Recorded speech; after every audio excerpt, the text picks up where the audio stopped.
నమస్కారం. ఈరోజు మనం విశాఖపట్నానికి దగ్గరలో ఉన్న ఒక అద్భుతమైన ప్రదేశానికి వెళ్తున్నాం. నగరానికి చాలా దగ్గరలో ఉన్న ఇక్కడికి అడుగు పెట్టగానే మరో ప్రపంచంలోకి వచ్చిన అనుభూతి కలుగుతుంది.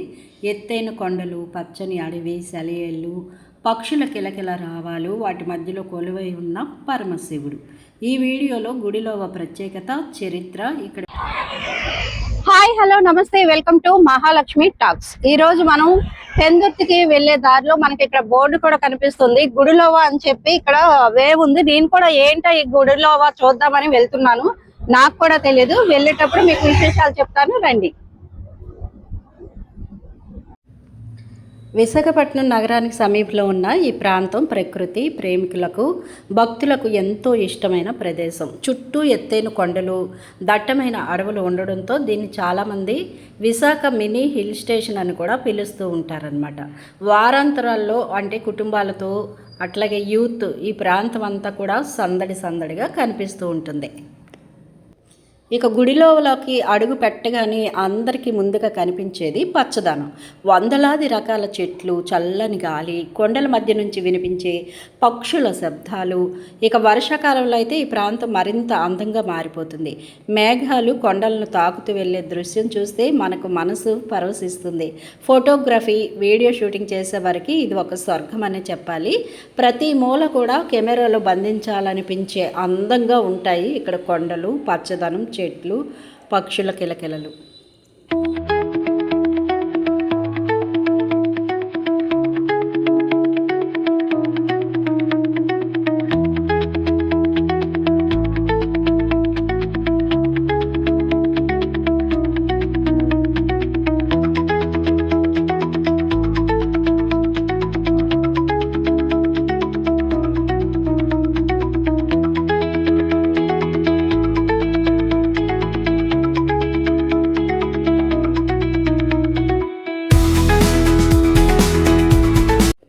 మనం గుడిలోకి పైకి వెళ్తుంటే ఎంట్రన్స్లో మనకి ఒక వినాయకుడు గుడి అయితే దర్శనమిస్తుంది. స్వామివారికి దండం పెట్టుకొని ఇంకా మరి కొండపైకి వెళ్ళామన్నమాట. ఈ ప్రాంతంలో ప్రధాన ఆకర్షణ ఏంటి అంటే శివాలయం అండి. కొండల మధ్య సహజ సిద్ధంగా ఏర్పడిన ఈ ఆలయంలో పరమశివుడు కొలువై ఉన్నారనమాట. ఇక్కడ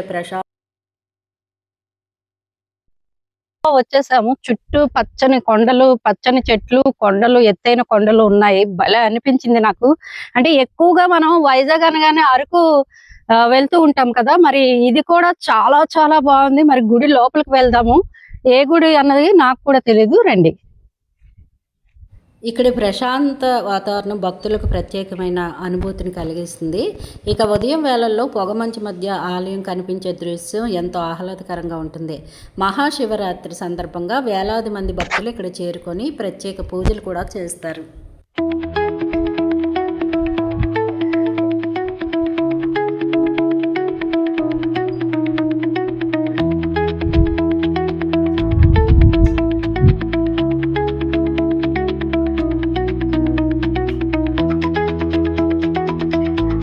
సో మనకి ఈ ఆలయం ఏంటంటే శ్రీ నారాయణేశ్వర స్వామి వారి ఆలయం అన్నమాట. ఇది గుడిలోవా. అలాగే మనకి లోపల చూసుకుంటే ఇది దేవాదాయ ధర్మాదాయ శాఖ వారి ఆధ్వర్యంలో నడుస్తుంది. స్వామి వారి ఆలయం అని చెప్పేసి ఉంది. అయితే ఈ దేవాలయం చరిత్ర కూడా రాశారు, స్థల పురాణం చరిత్ర.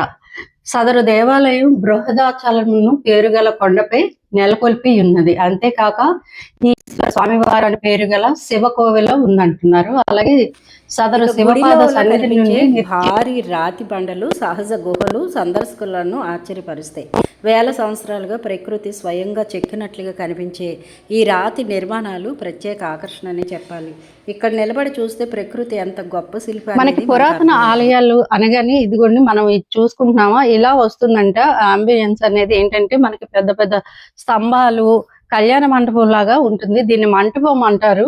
సో మరి దీని నుంచి కొంచెం ఆలయం వెనక వైపుకి వెళ్తే పెద్ద ఆంజనేయ స్వామి వారి విగ్రహం కూడా మనకి ఇటు పక్క చూసుకుంటే చూడండి స్వామివారి రూపాలు చెక్కారు. అట్లాగే ఆలయం మరి పురాతనమైన. ఇంకొక విశేషం ఏంటంటే ఈ ఆలయాన్ని చూస్తేనే మనకు అర్థమవుతుంది ఇది ఎంత పురాతనమైందని. ఎందుకంటే ఆ గోడలు అవి వేరేగా మనకి కనిపిస్తూ ఉంటాయి కదా. ఇంకా చెప్పుకోవాలంటే ఈ ప్రాంతంలో అనేక రకాల పక్షులు కనిపిస్తాయి. ఉదయం సమయంలో పక్షుల కిలకిల రావాలతో మొత్తం అడవంతా మారుమోగిపోతుంది. ప్రకృతిని ప్రేమించే వారికి ఇది నిజంగా ఒక మంచి వరం అని చెప్పాలి. అడ్వెంచర్ ఇష్టపడే వారికి గుడిలో మంచి ఎంపికండి. ఎందుకంటే కొండపైకి వెళ్ళే దారి కొంత కష్టంగా ఉంటుంది. పైకి చేరుకున్న తర్వాత కనిపించే దృశ్యాలు ఈ అలసటను పూర్తిగా మర్చిపోయేలా చేస్తాయట. అయితే పచ్చని లోయలు, దూరంగా కనిపించే విశాఖ నగరం, చుట్టూ మేఘాలు, ఈ అందాలు మాత్రం జీవితాంతం గుర్తుండిపోతాయండి. అయితే గుడిలోను ఎప్పుడు చూడొచ్చు అన్న వాళ్ళకి జూలై నుంచి ఫిబ్రవరి వరకు కరెక్ట్ సమయం అని చెప్తున్నారు. ఎందుకంటే ఈ కాలంలో పచ్చదనం ఎక్కువగా ఉంటుంది. అలాగే వర్షాకాలంలో చిన్న చిన్న వాటర్ ఫాల్స్ కూడా కనిపిస్తాయి. అయితే వర్షం ఎక్కువగా ఉంటే మాత్రం జాగ్రత్తగా ప్రయాణించాలి. ఈ నీరు అనేది ఇక్కడ పైన గుడి ఉంది కదా, స్వామివారి కింద నుంచి వస్తుందట, పాదాల కింద నుంచి.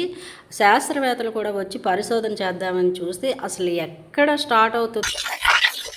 మనకి చూడండి, స్నానం చేయడానికి ఇక్కడ నీళ్లు కూడా ఏర్పాటు చేశారు. అలాగే రెండు వైపులా స్వామివారి విగ్రహాలు కూడా ఉన్నాయి. తేనెటీగలు కూడా ఉన్నాయి. ఇక్కడ పుట్టేయంటే అయిపోద్ది పని. చూసాం కదండి శివుని ఉంది.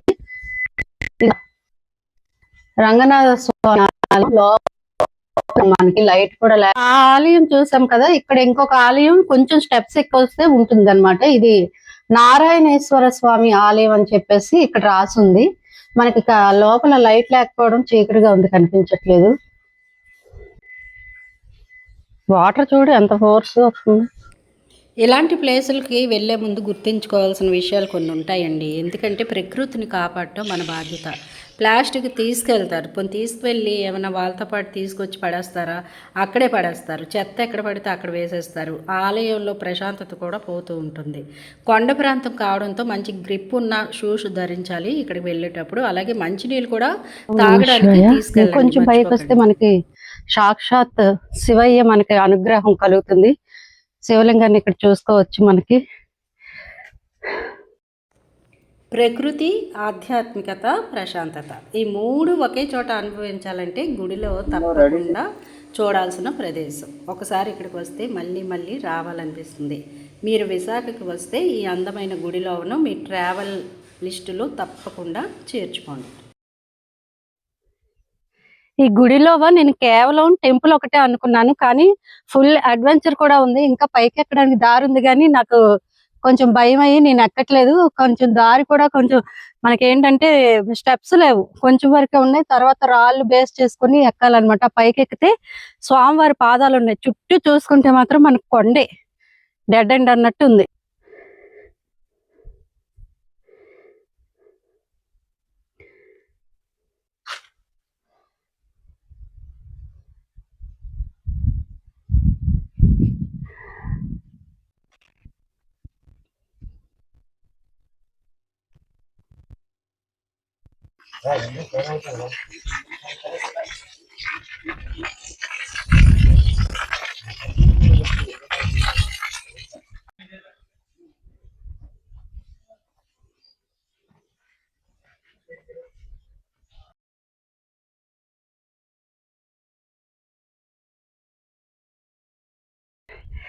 ఇక్కడ స్వామివారి ఆలయం అవుతుంది శివుడిది.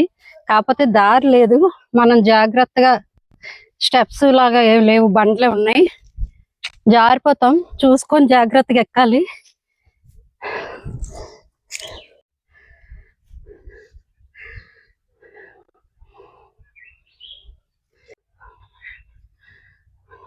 ఎంతో కష్టపడి ఓపిక చేసుకొని ఎక్కినందుకు నిజంగా శివయ్యని చూడగానే మనం ఎక్కిన బాధ అంతా మర్చిపోతాం. చూడండి, స్వామివారిని ఎంత ఎత్తులో పూజారులు గులాబీ పువ్వులతో ఎంత చక్కగా అలంకరించారో. శివయ్యని చూడగానే మనకి వచ్చిన కష్టాలు, బాధలు అన్ని మర్చిపోయే అంతగా అనిపిస్తూ ఉంటుంది నాకైతే ఎప్పుడూను. చాలా బాగుందండి గుడిలోవ. కేవలం పేరుకే కాదు, అద్భుతమైన గుడిలోవ. ఇది అడవి ప్రాంతం కావడంతో ఇక్కడ పెద్ద పెద్ద పుట్టలు కూడా ఉన్నాయి. ఇంకొక విషయం ఏంటంటే, అక్కడ ఉన్న వాళ్ళు చెప్పింది ఏంటి, స్వామిని శివలింగాన్ని దర్శించుకోవడానికి ఇక్కడ ఉన్న పెద్ద పుట్టలోంచి పాము కూడా వస్తూ ఉంటుందంట.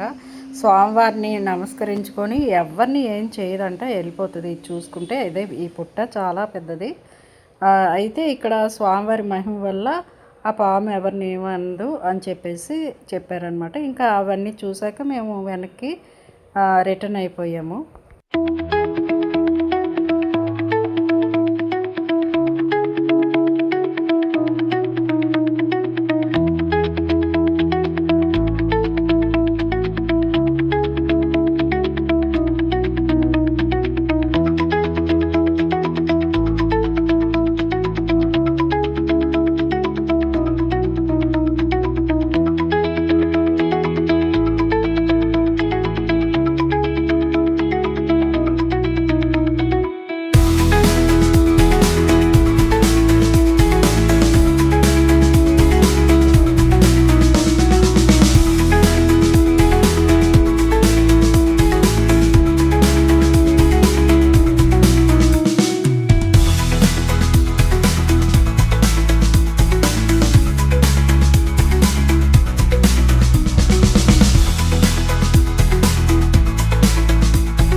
సో చూసారు కదండి, ఇలాంటి మంచి మంచి విశేషాలు మీకోసం నేను ఈ వీడియోలు చేస్తున్నాను. Please like, share and subscribe చేయండి. అలాగే నా వీడియోలపై మీ అభిప్రాయాన్ని కామెంట్ల రూపంలో తెలపండి.